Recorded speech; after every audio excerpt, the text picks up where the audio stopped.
भारत में यादव समाज का कोई बेटा को पद्म भूषण मिला था तो वो हुकुमदेव नारायण यादव भारतीय जनता पार्टी का है। क्यों नहीं इतने दिनों तक सरकार में ये लोग रहे, किसी यादव बेटा को पद्म भूषण क्यों नहीं मिला?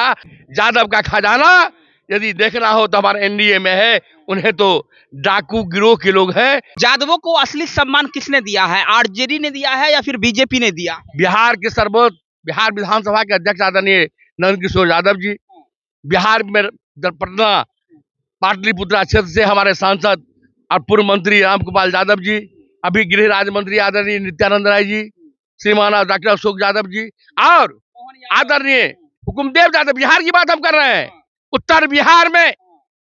उत्तर भारत में यादव समाज का कोई बेटा को पद्म भूषण मिला था तो वो हुकुमदेव नारायण यादव भारतीय जनता पार्टी का है।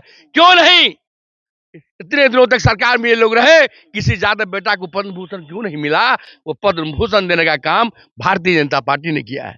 जयप्रकाश यादव नरपरगंज के हमारे विधायक हैं, हमारे प्रणब यादव जी, हमारे कई यादव विधायक भारतीय जनता पार्टी में है, एनडीए में है। विजेंद्र यादव जी हमारे ऊर्जा मंत्री हैं। यादव का खजाना यदि देखना हो तो हमारे एनडीए में है, उन्हें तो डाकू गिरोह के लोग हैं, माफियाओं के गिरोह बनाए हुए हैं। कोई राजनीतिक दल नहीं है, उनकी कोई विचारधारा नहीं है। हम लोग पूज्य महात्मा गांधी, पंडित दीनदयाल उपाध्याय, श्यामा प्रसाद मुखर्जी के बताए मार्ग पर चलने वाले लोग हैं और इसी आधार पर हम चलते हैं। वे लोग तो जातवादी है, परिवारवादी है, तो उन लोगों की बातों में कितना भरोसा करना, ये लोग भ्रम पैदा कर सकते हैं और कुछ नहीं। घर घर मोदी इस बार भी होगा, हो रहा है, हुआ भी है। आपको बता दें, महाराष्ट्र के चुनाव में जिस मतदान केंद्र पर हम कभी जीतते नहीं थे, 21% ऐसा मतदान है जहां पर पहली बार भारतीय जनता पार्टी ने जीती है।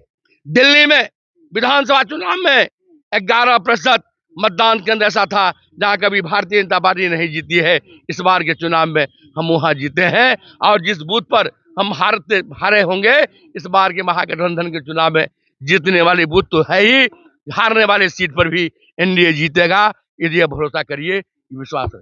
रोजगार मिलेगा कि नहीं मिलेगा ये बताइए ना मिथिला।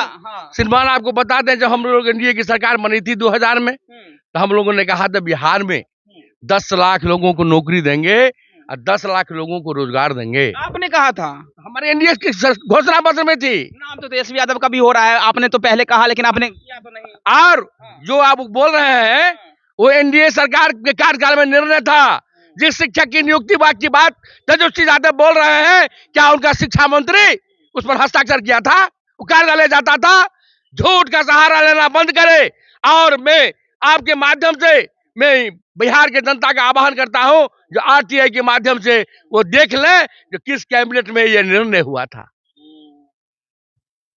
सच्चाई छुप नहीं सकती, बनावट की वसूलों से खुशबू आ नहीं सकती कागज के फूलों से। और मैं 12 लाख लोगों को रोजगार दूंगा चुनाव आने से पहले, और 38 लाख लोगों को बिहार में हमने रोजगार दिया है। चुनाव में जाने से पहले इस राज्य में 50 लाख लोगों को नौकरी और रोजगार हम देंगे। और ये इसकी घोषणा आप नोट कर लीजिए, 10 साल के अंदर 2025 से 2035 के बीच बिहार रोजगार नौकरी देने वाला राज्य होगा। बिहार तक नौजवान दूसरे राज्य में नहीं जाएगा। आपको यह भी ज्ञात होगा, इस बार शिक्षक नियोजन में दिल्ली की एक छात्रा, उत्तर प्रदेश के कई लोग, कई राज्य के लोग हमारे यहाँ नौकरी प्राप्त किए हैं, रोजगार प्राप्त किए हैं।